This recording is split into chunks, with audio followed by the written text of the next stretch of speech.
Cucumber use करतो आहे, पण ते ऑप्शनसाठी आहे. तुम्हाला पाहिजे असेल तर वापरा, नाही तर नका वापरू. ओनियन घेतलेलं आहे, टोमॅटो आपण ॲड केलेला आहे, त्याच्यामध्ये आपण चॉप केलेले कुकुंबर आता ॲड करणार आहोत. आणि सीझनिंग म्हणून आपण एव्हरेस्टचा तिखा लाल वापरतो आहे. त्याच्यानंतर नमक टाकलेलं आहे आपण.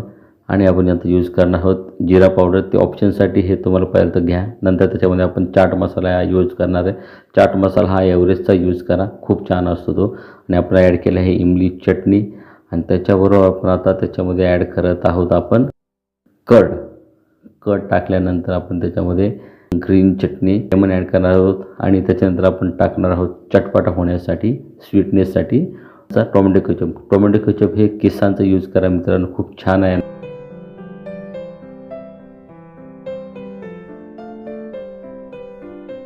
आपण टाकणार आहोत त्याच्यामध्ये कोरिएंडर. आणि हे बघू शकता त्याच्यामध्ये आपण टाकले आहेत पापडी. आणि याप्रमाणे एकदम प्रेमाने याला सर्व मिक्सचर ॲड करायचं, मिक्स करायचं. आणि आता आपण करणार आहोत त्याची प्लेटिंग. गार्निश करताना मित्रांनो आपण बाजूला यूज करणार आहोत टोमॅटो स्लाईस, म्हणजे ती डिश छान दिसली पाहिजे. गार्निश ही खूप महत्त्वाची आहे. तुम्ही कुठलंही. आणि हे बघू शकता मित्रांनो काय छान पाऊस पडतो आहे आपल्या शेवचा, आणि कलर किती छान दिसतोय मित्रांनो. आणि त्याच्यानंतर आपण टाकणार आहोत गार्निशिंगसाठी टोमॅटो केचप.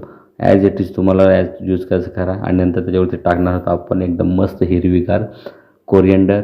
आणि अजून खूप छान दिसण्यासाठी आपण ॲड करत आहोत अनारदाना. तर तुम्ही बघू शकता मित्रांनो किती छान आपली रेसिपी झालेली आहे. ही नक्की तुम्ही घरी ट्राय करून बघा. आणि माझ्या या व्हिडिओला लाईक करा, शेअर करा आणि सबस्क्राईब करायला विसरू नका मित्रांनो.